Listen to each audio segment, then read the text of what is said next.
right, thank you very much, Mo. Bernard, congratulations. How would you assess that you were able to stand in here and brawl and probably take more punches than you've taken in 10 years?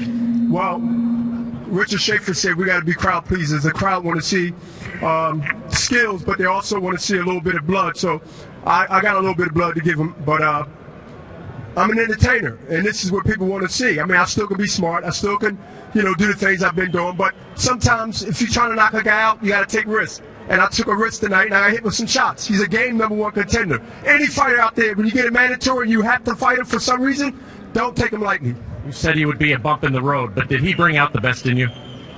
Not really, but he didn't bring out the worst in me either. I did what I have to do. I mean, trust me, anybody else who say that they think that they're the champion because they might have a belt, they frauds. Showtime got the best light heavyweight in the world. Yay! He seemed to have control of the fight early on, the first 3 rounds. Was that simply a case of you finding your stride and feeling it out?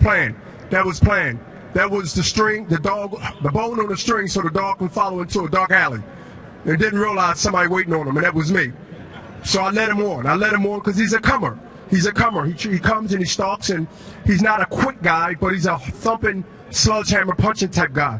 But you can basically see things coming.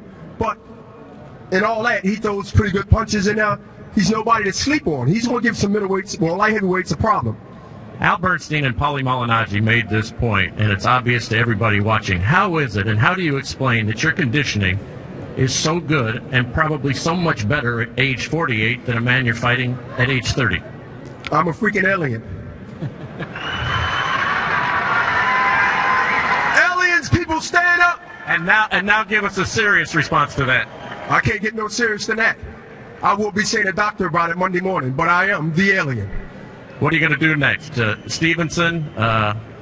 Shimanov? Well, there's a Cold War going on. I'm loyal to Showtime, I'm loyal to Golden Boy, and I'm always going to be loyal to them. And at the end of the day, if the crowd and the fans around the world want to debate who's the best light heavyweight in the world, then the fans should get cheated. The fans shouldn't get cheated. They should protest. They should protest hard. Why? Because if they want to see the best fight the best, then they are controlled because they spending the dollars. But right now, we're going to look for some best super fights, whether it's up in weight or down in weight. Most likely down.